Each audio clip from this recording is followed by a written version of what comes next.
I was born with a special bloodline, able to use my blood as a medium to curse and kill living beings. When I was 5, my stepmother only gave chicken soup to my younger brother, and I, craving it, secretly dipped a drop. When she found out, she grabbed me, calling me a little bastard stealing oil, and poured boiling water on my hands. I curled up in the corner, writhing in pain, staring at her venomous face, and drew a circle on the ground with my blood. You will burn to death. You will burn to death. That night, while my stepmother was cooking, she inexplicably caught fire and rolled around the yard a dozen times before being burned into a charred lump. My father was terrified, cursing me as a demon, and hired a Taoist priest overnight to refine me. I looked at his cold eyes and said, word by word, "You will be struck by lightning. You will be struck by lightning." As soon as I finished speaking, a bolt of lightning struck him straight on the crown of his head, killing him instantly. The whole clan was afraid. They locked me in the dungeon, chained me with iron, saying they would let me live or die on my own, to prevent my cursed blood from killing everyone. It was my sister who saved me, sneaking food to me through the crack in the door every day, which allowed me to survive. She said that when she saved enough money, she would take me far away.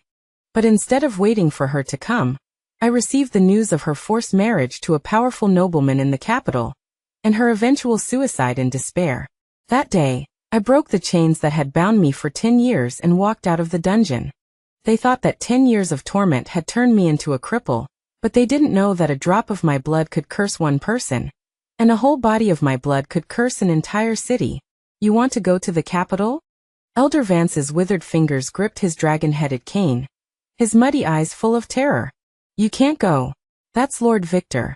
He can crush our entire clan with a single finger. I hadn't seen sunlight for 10 years, my skin was a sickly pale, and the clothes on my body had long since turned into rags. The stench of the dungeon seemed to linger in the air. I looked at him, not speaking. The news of my sister's death was like a poisoned knife, churning in my heart. Lord Victor.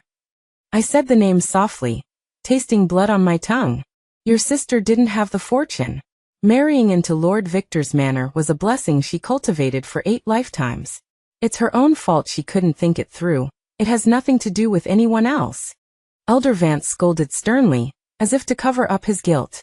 We've already locked you up for 10 years. What else do you want? Do you want our entire clan to be buried with your sister? I laughed. After 10 years of darkness, my laughter was hoarse and unpleasant, like sandpaper rubbing against rotten wood. I stretched out my thin fingers and used a fingernail to draw a bloody line on the palm of my other hand. Beads of blood gushed out. I don't want anything. I just want those people to pay the price.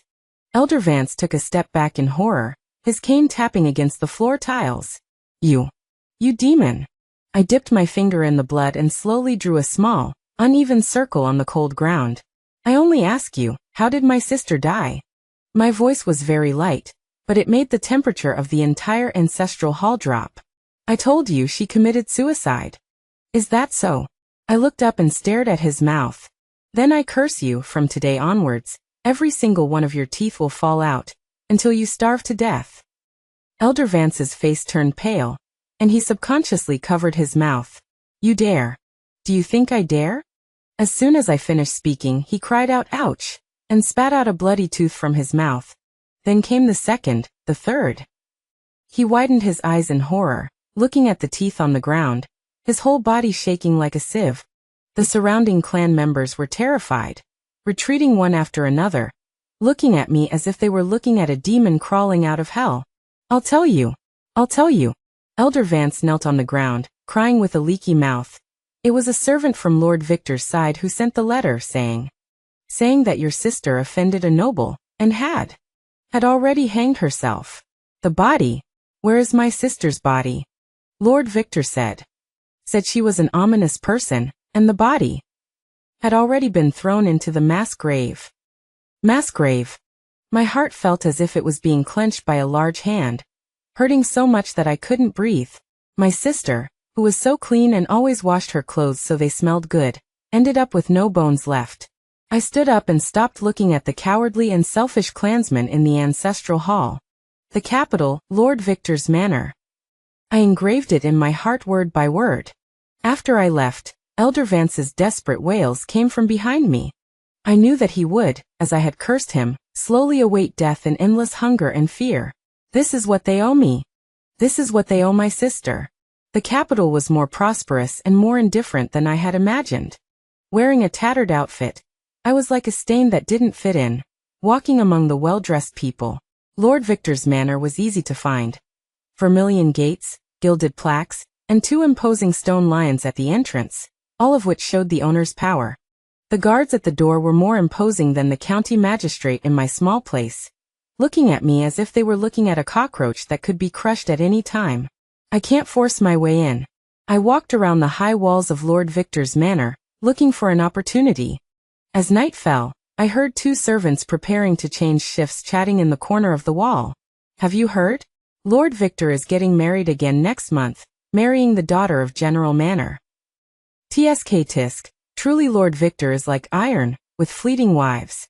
How long has it been since that Grace died? That one, too stubborn, didn't know how to be obedient, deserved to die. I heard that her eyes were wide open when she died, very scary. That's right, I'd say this Miss Lydia is much better, obedient and compliant. Lord Victor tells her to go east, and she'll never go west. The stubborn and deserved to die person they were talking about was my sister, Grace. Anger burned in my chest, and blood ran rampant and clamored in my veins. I need to calm down. I hid in the dark and broke the tip of my finger with my fingernail. A drop of blood fell to the ground, silently seeping into the soil. I cursed this manor. Let the ferocious dogs devour their master. Almost instantly, earth-shattering barking of dogs, mixed with human screams, came from the backyard of Lord Victor's manor. They've gone crazy. Rex and Buster have gone crazy. Someone come quick. The guards at the door's faces changed, and they immediately rushed towards the backyard. Taking advantage of this moment of chaos, I, like a gecko, climbed up the wall and quietly flipped into Lord Victor's manor. Lord Victor's manor was very large, with pavilions, terraces, carved beams, and painted pillars, even more extravagant than I had imagined. Trusting my intuition, I avoided the patrolling guards and walked towards the most remote and deserted courtyard. That must be where my sister lived. The courtyard was small, overgrown with weeds, and a rusty copper lock hung on the door. I easily broke the lock and pushed the door open. A musty smell of dust rushed towards me. The furnishings in the room were simple, even Spartan. A thin layer of dust covered the tables and chairs. This didn't look like the residence of a master, but more like the room of a servant. My heart ached, and I began to search carefully. My sister was so smart. She must have left me something. In the interlayer of the bedboard, I found a small wooden box wrapped tightly in oil paper. Opening the wooden box, there were no gold or silver jewelry, but a thin booklet and a letter. The letter was written to me. Raven, greetings upon seeing this letter. If you are reading this letter, I may no longer be in this world. Don't be sad for me, and don't act rashly. Lord Victor is far more terrifying than you and I imagined. He is not a good man and I did not commit suicide. I accidentally discovered his secret of treason and colluding with the enemy, and he wants to kill me to silence me. I have hidden the evidence under the 3rd Arhut statue in the White Horse Temple in the east of the city. Get the evidence, leave immediately, and never come back, never avenge me. Remember, live well. Treason and colluding with the enemy? I clutched the letter tightly, my knuckles turning white from the force. So it wasn't suicide in despair. She was murdered. I carefully hid the booklet and the letter close to my body, the hatred and killing intent in my heart almost swallowing me. Just then, footsteps came from outside the door, and a cold and arrogant voice that I would never forget. This unlucky house, burn it tomorrow. Throw everything inside out. It's Lord Victor. My whole body stiffened, and I immediately dodged into the shadows under the bed. Lord Victor, is everything taken care of? A fawning voice asked. Yes. Lord Victor's voice was emotionless. A disobedient thing, better off dead. He paused, then said, General Manor is pressing hard. There can't be any slip-ups for next month's wedding. Yes, your lordship understands. Hiding under the bed, I saw a pair of cloud-patterned brocade boots through the crack. The owner of the boots paced back and forth in the room, as if examining it. Grace's family, have they all been dealt with? Reporting to Lord Victor, They have all been dealt with according to your instructions. There's only one younger sister left, rumored to be a demon. She's been locked in the dungeon for 10 years, and is probably a cripple by now. A cripple? I sneered silently. Soon you will know what this cripple can do. Lord Victor seemed to lose interest in the topic and turned to leave, but he stopped after taking only one step. Wait, his gaze fell on the ground. There was a shallow footprint I had left when I came in. My heart tightened and my breath caught. Someone has been here. His voice turned cold. Search. 2 guards rushed in immediately and began to rummage through everything. The cold blade swept along the edge of the bed, almost touching my face. I huddled in the darkest corner, my heart pounding wildly. I can't be discovered. I quietly bit the tip of my tongue, and the sweet, bloody liquid spread in my mouth. I need an opportunity, a big enough commotion. I carefully smeared a drop of blood on the wooden leg of the bed, and muttered silently in my heart. I cursed this garden full of famous flowers to wither in an instant. Outside, a cry of surprise suddenly rang out. Heavens! Lord Victor! Look quickly! Lord Victor frowned impatiently. What's all the fuss about? He walked out of the house, and in the next second he gasped. In the courtyard, the precious peonies he had transplanted from Jiangnan at great expense and carefully nurtured were withering, turning black, and finally turning into ashes at a visible speed. The largest and most vibrant, Yao Huang, said to be a relic of the previous dynasty and worth 1,000 gold, was Lord Victor's most beloved treasure. Now it had also become a pile of black powder. What's going on? Lord Victor roared in anger. Who did this? The servants in the courtyard knelt down, trembling. Lord Victor, spare us. We didn't do anything. It's evil. So evil. While everyone's attention was drawn to the withered sea of flowers, I, like a cat, quietly slipped out from under the bed, darted out of the courtyard, and disappeared into the night. Behind me was Lord Victor's furious roar.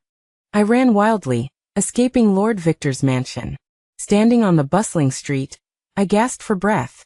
Killing him directly would be too good for him. My sister's letter reminded me. I will make him disgraced, taste the bitterness of betrayal, and finally die in endless despair. I will destroy everything he has. But before I could plan the next step, a team of soldiers holding spears surrounded me. The leading officer had an unfriendly expression and compared a portrait to me. It's her. Arrest her. My heart sank, thinking it was Lord Victor's people coming after me. But what the officer said next made me feel like I had fallen into an ice cave. Bold demon woman. You were discovered having an affair with Commissioner Wallace, and out of resentment, you brutally murdered him. Now we have the evidence, surrender. They pressed me to the ground without saying a word and searched a blood-stained dagger from my tattered luggage. Looking at the dagger, I understood instantly. This was not Lord Victor's revenge. This was his frame-up. He not only wanted me dead, but also wanted me to bear the crime of killing a court official, to die silently and infamously for eternity. I thought I was the hunter, quietly laying a web of revenge. Only now did I realize that I was already prey in his net. This man was more ruthless and clever than I had imagined. I was escorted, walking on the cold street, surrounded by people's contemptuous gazes and scolding. So shameless. She actually killed Commissioner Wallace. Commissioner Wallace was a good official, and this poisonous woman harmed him like this. I raised my head, looked in the direction of Lord Victor's mansion, and smiled. Lord Victor, this game has only just begun. Name, Raven. Place of origin? Unknown. How dare you mock the court? Use torture on this official. Icy water was splashed on me, and whips with barbs struck down fiercely, tearing my skin. I was imprisoned in the Ministry of Justice's prison.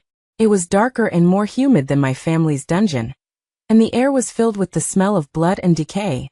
The official in charge of the interrogation was Lord Victor's man. They wanted to force a confession from me as soon as possible, so that I would confess to this trumped-up charge. I gritted my teeth and didn't say a word. What was this pain compared to the suffering my sister had endured? At night, a drunken jailer staggered to open my cell door, a lewd smile on his face. Little beauty, you're quite stubborn. Let this old man serve you well, and I guarantee you'll confess everything. His foul breath reeked in my face. I raised my eyes and looked at him. "Get out." He froze for a moment, then became angry and slapped me. I didn't dodge, letting my cheek burn with pain. I just stuck out my tongue, licked my cracked lip, and tasted a trace of blood. "I curse you, may your intestines rot. May you wail for 7 days and die." The jailer's palm was still raised in midair, his face suddenly turned pale, and beads of sweat rolled down his forehead. He clutched his stomach, let out a scream that didn't sound human, and fell straight down, writhing on the ground in pain. The other jailers were frightened and frantically carried him out. From then on, no one dared to approach my cell again. They all said that I, this murderer, was a monster with sorcery. "Little girl, your blood curse is a bit interesting." From the cell next door came an old and hoarse voice. I turned my head and saw an old man with white hair and beard, wearing prison clothes, but with an extraordinary demeanor. He sat cross-legged on a pile of straw, his eyes sharp. He didn't look like a prisoner, but like a strategist directing affairs. "Unfortunately, your blood curse can curse little ghosts, but it can't curse Yama." The old man looked at me, hitting the nail on the head. "Lord Victor threw you into this Ministry of Justice prison to put you in an iron cage he built with his own hands. Here he is, Yama. Unless you can get a bigger Yama to judge you, you will die." I was silent. These past few days, I have thought it through clearly. Lord Victor has power over the court, and I, a nobody, cannot shake him at all. "Who are you?" I asked.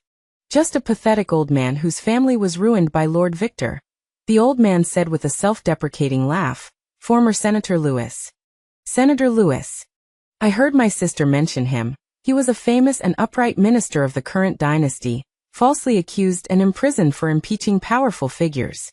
So he's also an enemy of Lord Victor. "I can help you, and you can help me." Senator Lewis looked at me. "I know Lord Victor's weakness, and you have the ability to expose it to the public." "What weakness?" "He colluded with Prince Julian, privately amassed soldiers and armor, plotting a rebellion. Commissioner Wallace, who you killed, was silenced by him because he discovered clues." "So that's how it is." "My sister suffered a cruel death because she stumbled upon this shocking secret." "What do you want to do?" "The 8th day of next month is the Queen Mother's birthday, and envoys from various countries will come to offer congratulations. Lord Victor is responsible for the security of this birthday banquet, which is a good opportunity for him to show his loyalty to the king and pave the way for Prince Julian." Senator Lewis's eyes gleamed with intelligence. "We will turn his good opportunity into his death warrant." He leaned closer to the prison door and lowered his voice. "I want you at the Queen Mother's birthday banquet to bring down a rain of blood." I looked at him, my heart pounding. Bring down a rain of blood at the Queen Mother's birthday banquet? This is a major event that will shock the entire world. "Can you do it?" Senator Lewis asked. I licked my chapped lips and smiled. Why wouldn't I dare? What I needed was a stage that could shock the Emperor, and that Lord Victor couldn't cover up. I cut my fingertip and used blood as ink to draw a complex and bizarre totem on the wall. As the last stroke fell, the air in the entire prison seemed to freeze. Senator Lewis looked at the blood-colored totem, his eyes filled with suppressed excitement and madness. Good. He said good 3 times in a row. "Lord Victor, your death is at hand." On the day of the Queen Mother's birthday banquet, the entire palace was decorated with lanterns and streamers, filled with joy. Civil and military officials, royal relatives, and envoys from various countries gathered together. Songs and dances filled the air, and cups clinked in celebration. Lord Victor, dressed in a Marquis' court attire, stood beside the king, smiling and accepting everyone's compliments, basking in the glory.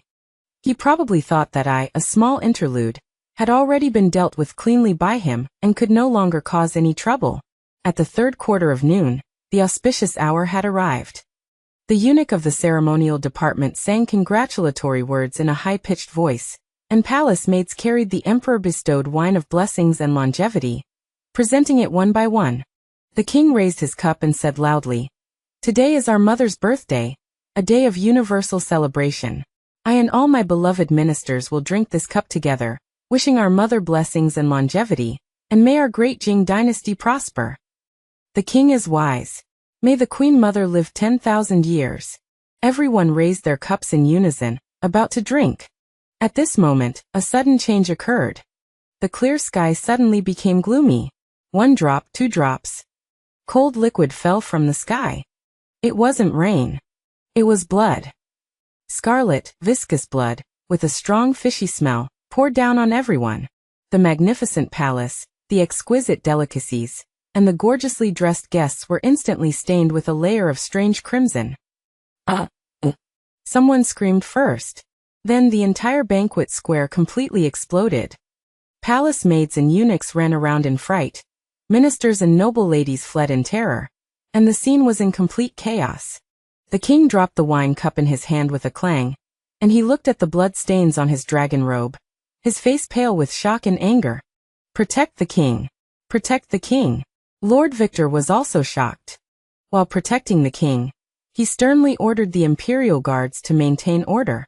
But the blood rain came too strangely, as if endless, drenching everyone until they were covered in blood. Witchcraft. This is witchcraft.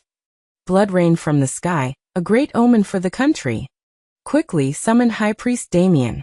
Panic spread like a plague. This grand birthday banquet had completely turned into an absurd farce.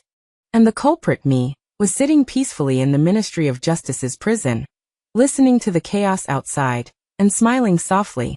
Lord Victor, this is just an appetizer. Everything you have carefully built, I will personally tear it apart, piece by piece. The blood rain lasted for a full quarter of an hour before stopping. The entire palace was as if it had been washed in blood. The emperor was furious. The king immediately ordered a thorough investigation. Soon, the imperial observatory and High Priest Damien both came to the same conclusion. This was the work of a sorcerer, cursing the royal family and shaking the foundation of the country. And in the Ministry of Justice's prison, the female prisoner who was charged with murder and possessed witchcraft immediately became the prime suspect. I was brought out of the prison, not to the execution ground, but directly to the king's imperial study. Inside the imperial study, the atmosphere was heavy. The king sat high on the dragon throne, his face so gloomy that it could drip water. Several important ministers stood beside him, and Lord Victor was among them. When he saw me, a fleeting look of surprise and murderous intent flashed in his eyes. I was wearing a clean prison uniform, and although my hands and feet were shackled, I stood up straight. You are Raven? The king's voice carried unquestionable authority. Yes. The blood rain in the palace, was it your doing? Yes. I answered decisively. The entire room was shocked. No one expected that I would admit it so readily. The king narrowed his eyes. Do you know your crime? This commoner is not guilty. I raised my head and looked directly at the emperor's face. This commoner is just acting on behalf of heaven, removing a treacherous minister who intends to rebel for the king. My words were like a boulder thrown into a calm lake, stirring up thousands of waves. Nonsense. Lord Victor immediately stood up and bowed. The king, this woman is the murderer who killed Commissioner Wallace, and now she is spreading false rumors, attempting to disrupt the court. She deserves to be punished. Please, the king, issue an edict to execute her immediately to set an example. Oh, I turned to him and smiled. Lord Victor is so anxious for me to die. Is he afraid that I will say something I shouldn't? My gaze fell on a dragon-shaped jade pendant he was wearing on his waist. For example, why would this jade pendant, which represents Prince Julian's identity, appear on Lord Victor's body? As soon as these words came out, there was a deathly silence in the imperial study. Everyone's eyes fell on Lord Victor's waist. The dragon-shaped jade pendant was exquisitely carved, and the jade was of superior quality, clearly showing it to be extraordinary. And the dragon is a symbol of the royal family. Lord Victor's face instantly turned pale. He subconsciously wanted to cover the jade pendant, but he stopped abruptly, his movements incredibly stiff. The king, this is a trinket that Prince Julian bestowed upon me a few days ago. I have always been on good terms with Prince Julian, but that doesn't prove anything. He tried to defend himself, forcing himself to remain calm. Is that so? I sneered. Then how would Lord Victor explain this ledger? I slowly took out the ledger left by my sister from my bosom. Before I was brought to the imperial study, Senator Lewis had already secretly sent this ledger to my hand through his old subordinates. Bold sorceress! How dare you slander this marquis? Lord Victor was both shocked and angry, and almost rushed forward to snatch it. Present it. The king's voice was impossible to read, and carry irresistible authority. A eunuch tremblingly took the ledger from my hands, and presented it to the king. The king opened the ledger, and after only one glance, his face completely darkened. He slammed the ledger on Lord Victor's face, making a crisp smack sound. Lord Victor! How dare you! On the records, it clearly documented Lord Victor's private trafficking of armor and weapons and selling of official positions with Prince Julian. Crime by crime. The evidence was irrefutable. Lord Victor plumped down on his knees, trembling like a leaf. Your Majesty! It's a setup. This is a frame-up by this Yalnir. A frame-up? The king laughed in his extreme anger. I would like to know, how could a weak woman imprisoned by you in the Ministry of Justice frame you? The powerful Lord Victor? It's because she knows sorcery. Everything she does is conjured up with magic. Lord Victor frantically pointed at me as if grasping at his last straw. Yes, it's magic. I found his death throes laughable. Your Majesty, whether or not I possess magic can be tested. I raised my shackled hands and bit my fingertip. I curse Lord Victor, may his 3 souls leave his body, his 7 spirits depart, to be driven to madness and idiocy, never to awaken. A drop of blood shot from my fingertip, swift as lightning, and disappeared into Lord Victor's brow. Lord Victor's body shuddered violently, and his eyes instantly became dull. He rose with a silly grin, dancing wildly in the imperial study, singing out-of-tune songs, sometimes crying, sometimes laughing, like a complete madman. Haha, I am the king. You must all listen to me. Beauty, come and dance for me. He even tried to grab the king's dragon robe. Everyone in the imperial study was terrified by this bizarre scene. Their faces drained of color. The king looked at the raving Lord Victor, and the last trace of doubt in his eyes disappeared, replaced by endless chill. He waved his hand, his voice weary. Drag him away, imprison him in the dungeons, and hold a joint trial by the 3 departments. He then looked at me, his gaze complicated. What reward do you desire? I seek no reward. I knelt down, my voice calm. I only ask that your Majesty redress the injustice done to my sister and restore Senator Lewis's honor. The king was silent for a moment. Granted. Furthermore, I have one more request. Speak. I wish to personally go to the burial mounds to retrieve my sister's remains so she can be properly buried. The king looked at me and finally nodded. Go. Under the escort of soldiers, I arrived at the burial mounds outside the city. Here corpses littered the ground. The stench of decay permeated the air, and vultures circled overhead, emitting unpleasant cries. I couldn't imagine that my beautiful sister would be abandoned here in the end. My heart ached. I did not cry. My tears had long since dried up during my 10 years in the dungeons. I merely relied on the faint sense of connection in my bloodline, step by step, struggling to search. Finally, at the foot of a hill, I found a relatively intact skeleton. She was still wearing the lotus root-colored dress I had given her. The white jade hairpin in her hair was also still there. It was my sister. I reached out with trembling hands, wanting to touch her, but afraid to disturb her slumber. Sister, I've come to take you home. I muttered to myself, my voice hoarse. I carefully collected her remains, wrapping them in a clean white cloth. I held her, as if holding the most precious treasure in the world. Just as I was about to leave, a sinister voice came from behind me. Found your sister? I turned sharply and saw an unexpected person. Prince Julian. He was dressed in black, with a sinister smile on his face, followed by a dozen black-clad assassins. You have good methods, to actually bring down Lord Victor. Prince Julian clapped his hands. Unfortunately, your one fatal mistake was obtaining that ledger. You want to silence me? I held my sister's remains tightly in my arms, looking at him coldly. No. Prince Julian shook his finger. Killing you would be too much of a waste. If your blood curse abilities were used for me, great things could be accomplished. He reached out to me, his tone seductive. Why don't you follow me? Once I ascend the throne, you will be the protector goddess of the country, second to none. I can also help you avenge your sister's death. I know that Lord Victor wasn't the only one who truly killed her. What do you mean? My heart skipped a beat. Why do you think Lord Victor dared to so blatantly murder your sister? And why did he dare to directly condemn you? Prince Julian smiled meaningfully. Because all of this was permitted by someone. Who? My father. Boom. I was struck by lightning, my mind blank. Impossible. Why impossible? The smile on Prince Julian's face became even more cruel. Do you think that your family could have survived to this day, relying on the blood curse technique? That's because they were dogs raised by my royal family. Your bloodline is the best weapon and the most unstable thing. My father has long wanted to get rid of you, but he just hasn't found a suitable opportunity. Your sister's death, your false imprisonment, are all part of his scheme. He wanted to use Lord Victor's hand to eliminate you sisters, and then use your hand to eliminate Lord Victor and me. Killing 3 birds with 1 stone. What a move of imperial calculation. I staggered back a step, the remains in my arms icy cold. It turned out that from beginning to end, we were just pawns. My sister's death, my 10 years in prison, my revenge. All of it was just a play staged by the king to consolidate his power and eliminate dissidents. Our so-called enemies were just knives in the king's hands. And we were pawns about to be discarded. Ha ha.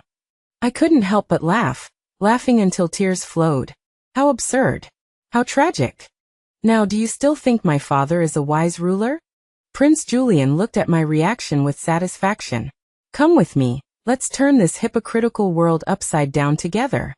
I stopped laughing and raised my bloodshot eyes. Okay. I looked at him, word by word. Together, we'll send him to hell. I followed Prince Julian back to his residence. He thought I was already in his grasp, lowered his guard against me, and settled me in a luxurious courtyard, providing me with good food and drink. I placed my sister's remains in the room, and lit an eternal lamp for her. Sister, don't worry, soon all those who harmed you will go down to keep you company. In the dead of night, I took out the ledger I obtained from Lord Victor. On it, not only were there crimes of Lord Victor and Prince Julian, but also some records about my family that I hadn't understood before. The Cursed Blood clan has been used by the royal family for generations, but their power is treacherous and may backfire, and should be eliminated. Offer her daughter to Lord Victor to observe the changes. Black words on white paper, icy cold. Prince Julian didn't lie to me. Our clan was really just dogs raised by the royal family. And my sister was a sacrifice offered to the powerful, used for testing and consumption. My heart turned completely cold. The king, Prince Julian, Lord Victor, my family. None of them were innocent. This dirty world, this corrupt imperial power, should all be buried. I found Prince Julian. What does your highness want me to do? Prince Julian was looking at a map. Seeing me come, a hint of greed flashed in his eyes.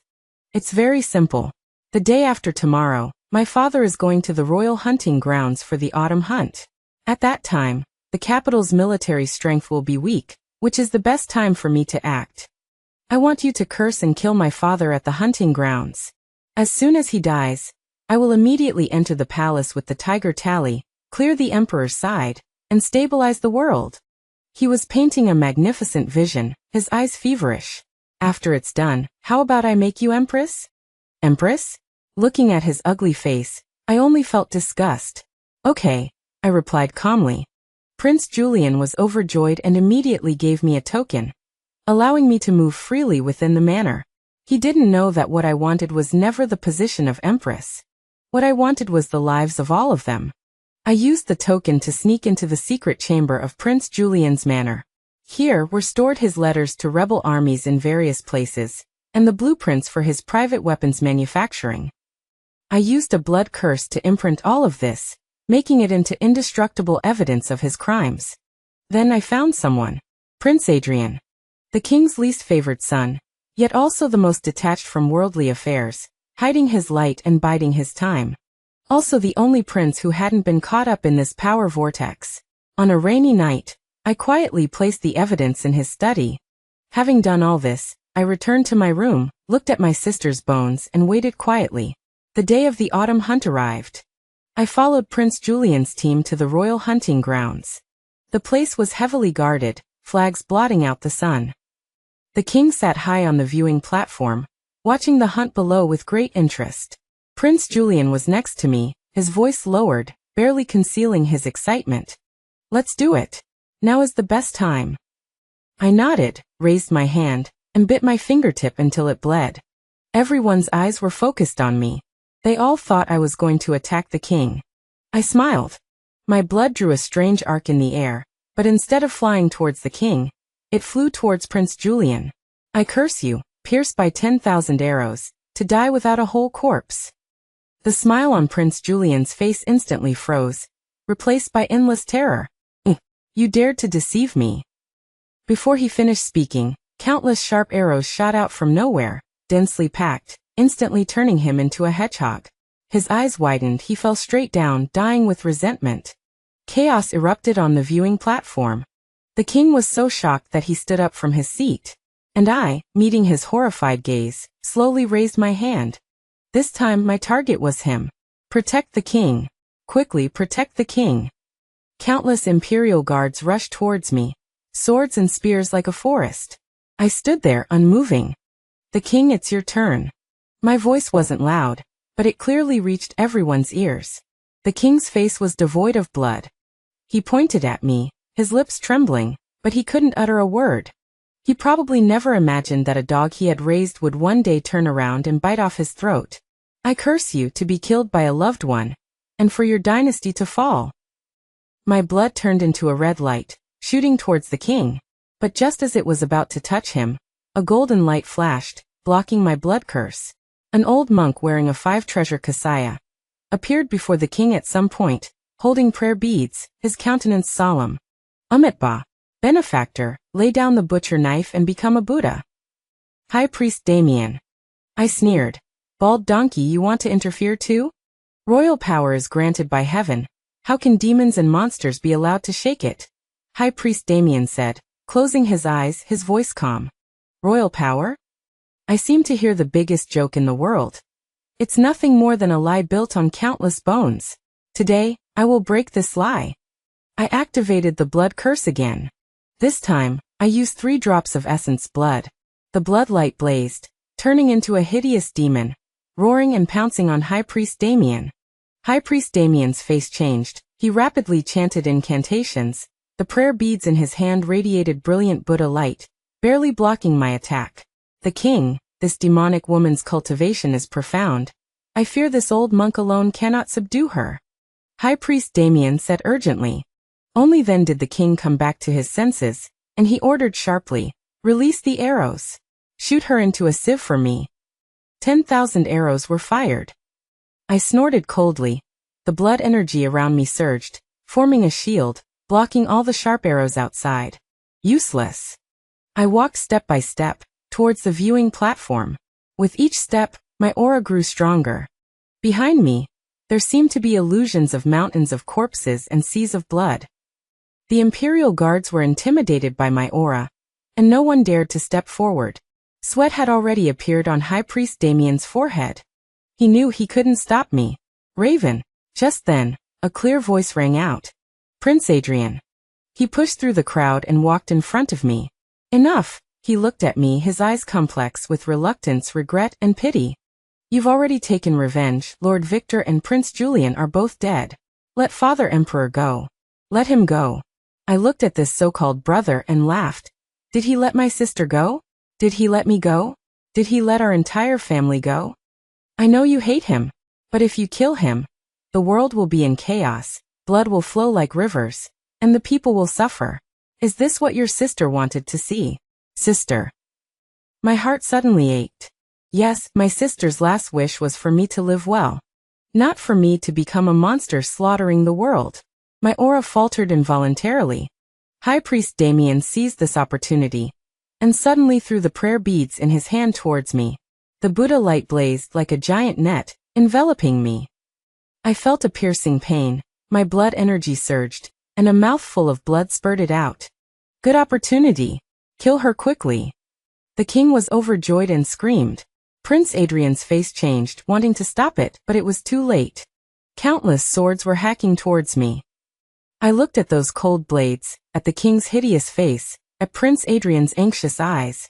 I suddenly felt very tired. Let it be this way. If I die, I can see my sister. I closed my eyes. The expected pain didn't come. I opened my eyes and saw a scene I would never forget. Prince Adrian stood in front of me. A long sword pierced through his back, the tip stained with blood, only an inch away from my eyes. I was stunned. Cough, cough. Prince Adrian spat out a mouthful of blood, his face instantly pale as paper. He turned his head and gave me a weak smile. I said, your sister wouldn't want to see you become like that. Why? My voice was trembling. Because I once had a younger sister, as wonderful as your elder sister. But she also died in this filthy power struggle. His body slumped down limp. No. I screamed, rushing forward to embrace him. Warm blood stained my hands red. My son. The king was also stunned.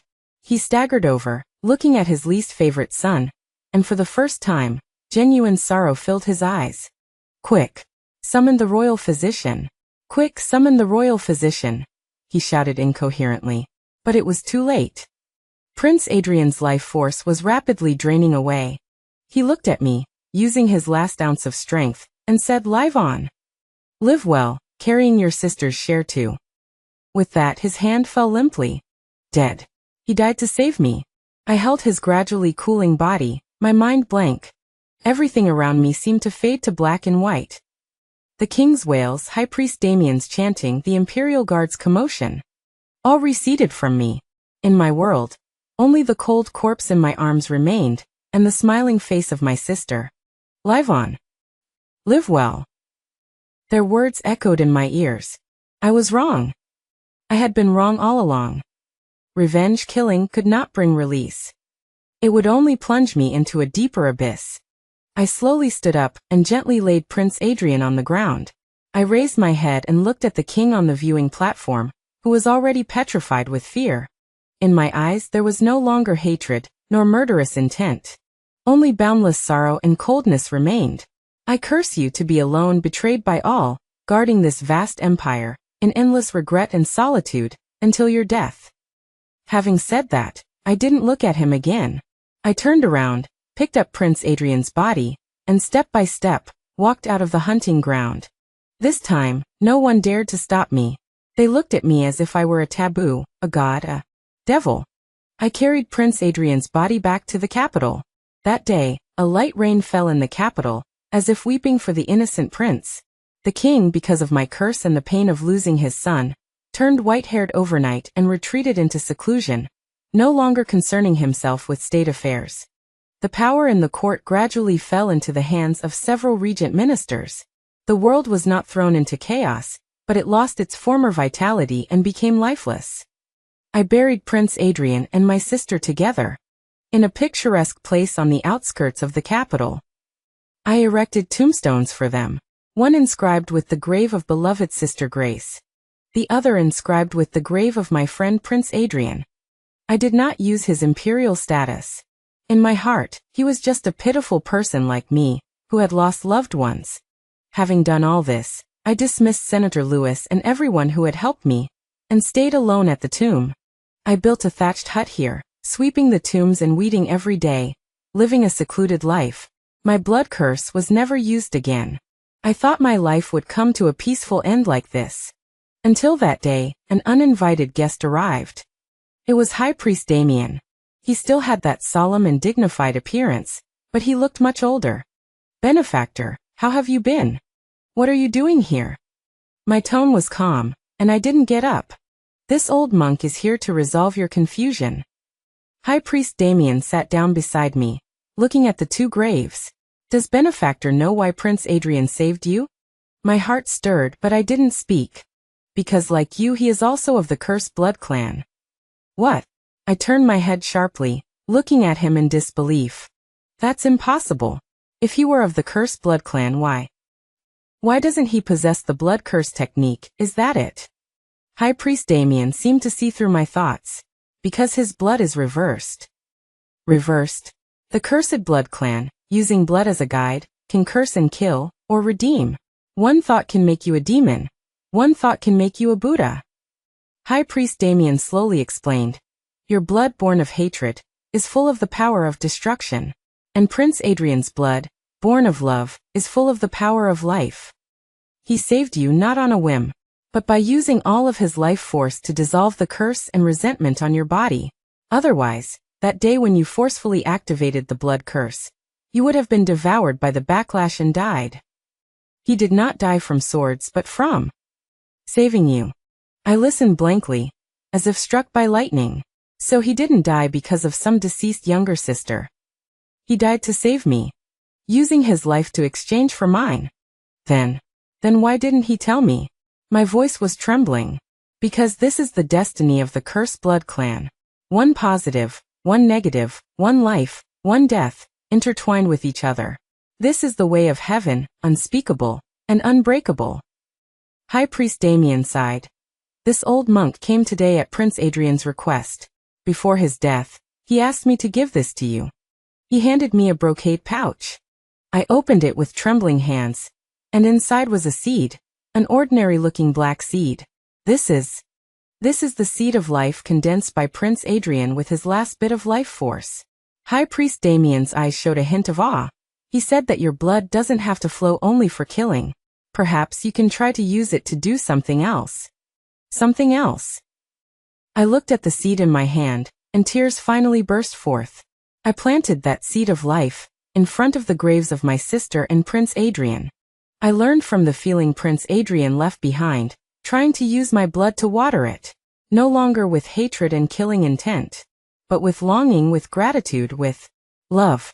The first drop of blood fell. The seed sprouted from the soil, growing a tender green shoot. The second drop of blood fell.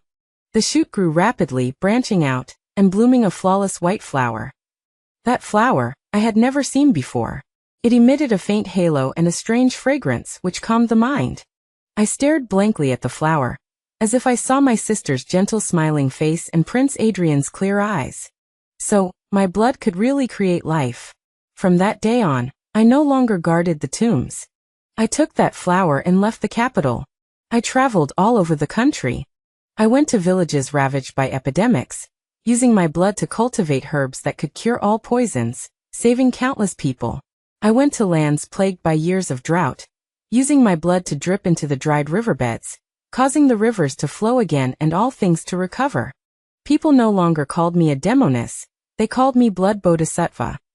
They built temples for me, sculpted statues of me, and worshipped me day and night. I never responded, nor did I ever stay. I was just a solitary traveler, atoning for my sins, and searching for the meaning of my life. Many years later, I returned to the capital. This place had changed completely. The king had long since passed away, and the throne had been passed on to a virtuous member of the imperial clan. The world was at peace, and the people were healthy and prosperous. Lord Victor's mansion had long been abandoned. It was said that Lord Victor had died insane in the prison, screaming in terror before his death. My family's ancestral hall was also covered in cobwebs, completely disappearing into the river of history. All sins and hatred have vanished like smoke. I came to the graves of my sister and Prince Adrian. Here, a sea of pure white flowers blooms, like a snowfield that never melts. I sat in the sea of flowers, smiling softly. The sunlight bathed me, warm and comforting. I reached out my hand, looking at the faded scars in my palm. Sister, Prince Adrian, I survived. And I'm living well. I no longer use blood curses. Because I discovered that the most powerful force in the world is not curses, nor is it slaughter. It is love, it is life, it is the courage to start anew after forgetting hatred. A drop of blood can curse a person. A body of blood can curse a city. But a single good thought can bring withered trees back to life and save all living beings.